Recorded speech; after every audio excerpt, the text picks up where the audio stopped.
Hello everyone, my name is McBoneless, and I'm back with another Destiny 2 video. And yes, I am a bone. My last video talked about the current issues with the Hunter class. With the exception of Prismatic and Arc Hunter, Hunter subclasses are lacking in comparison to their Warlock and Titan counterparts. If you'd like for me to go into more detail on that, you can check out the video that I made. I'll put a link in the description. I strongly recommend that you watch this entire video before you plan to write out a comment in reply to something I've said, as I might be addressing something you're writing about later in the video. Now, I actually alluded to today's topic in this last video, which is the idea that abilities have become so strong over the past 4 years, and even more extremely in the past 2 years with the introduction of Prismatic in the Final Shape expansion. This has directly led to weapons in the games feeling middling to borderline useless. It's made our subclasses lose identity, and has caused us to become more powerful than we've ever been in the game's history. Okay, so let's start with this first point, which is that these abilities are making a lot of our loot feel worthless. The main victim of ability spam is the legendary primary. Ever since the Edge of Fate, there's been an incredible surge in the use of double special. The weapon you typically use for ad clear is being subbed in for a DPS weapon. Now, why are people using double special? Well, that's because abilities have been doing the ad clear for us, and I mean that literally. The Prismatic Warlock Getaway Artist build is the #1 offender, as you do not have to shoot a gun at all to perform well with this build. You just hold your grenade button for a couple seconds, and then you have an automatic turret that jolts everything and can outdamage most, if not all, primary weapons. And that includes exotics too.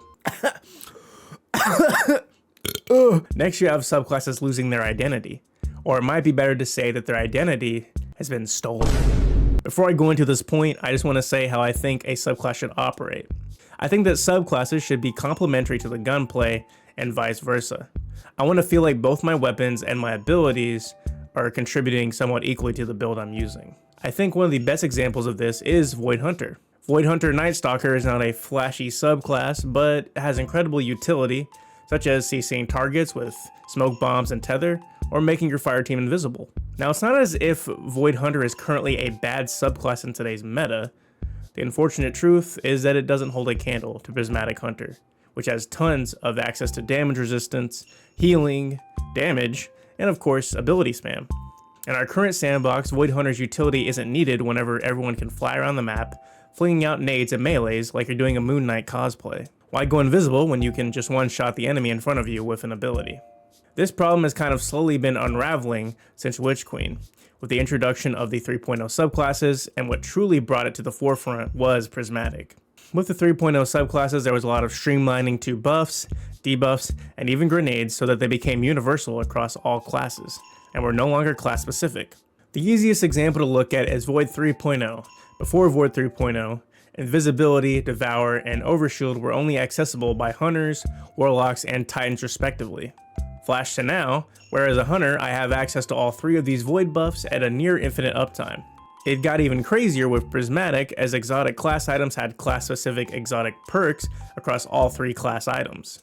Now we have Hunters that are able to take the grapple melee build to the next level, thanks to a class item that uses both perks that were originally only accessible by Titans. Now, despite all of that, I would say that Destiny build crafting is the best it has ever been. The dev team has been cooking recently with aspects like Storm's Keep and On the Prowl. I see all different types of builds that have cool synergies and varying playstyles, but was that at a sacrifice of our subclasses feeling unique? Nowadays, each subclass has Nowadays, each subclass has its own form of damage resistance or incredible healing factor.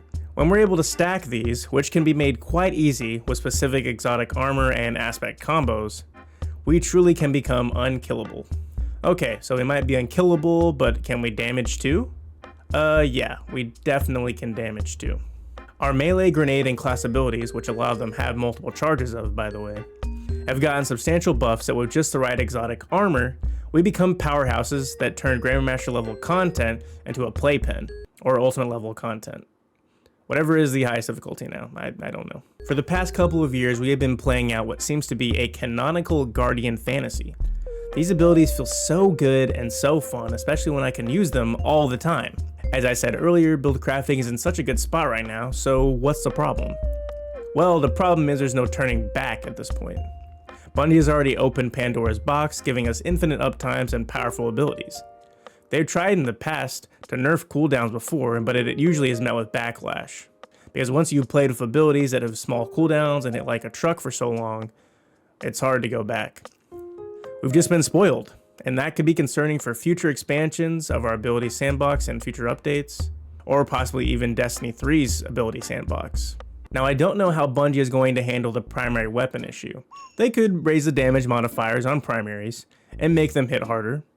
But then what if primaries start hitting as hard as some special weapons, and then now our special weapons will feel worthless? Since primaries have unlimited ammo, you just go with primaries if they're going to hit as hard as specials and have unlimited ammo. I'm not a game developer, so that's not really a question I'm going to spend too much time on. I do hope that Bungie finds a unique way to deal with this issue. As for subclass identity, I think it would be cool if Bungie added class-specific buffs and debuffs again. It would be tough to walk back the 3.0 changes. Honestly, don't think Bungie would do that, as it could ruin a lot of the foundation of the 3.0 system. They could potentially add new melees and grenades that are unique to classes. I do like that they have been adding new aspects to the 3.0 system. I think that keeps the game fresh and can push life into subclasses that have been struggling. They do definitely need to add more supers, such as in Strand and Stasis. Finally, as for our current strength in the sandbox, I don't really see how Bungie fixes it unless we get a Destiny 3. I don't think reducing ability cooldowns or damage will work, because then people will just complain, and then they'll end up reverting the changes. It doesn't seem like Bungie has any plans to make us more balanced, as they released this Nothing Manacles update in Renegades with 2 thumbs up. And you know what?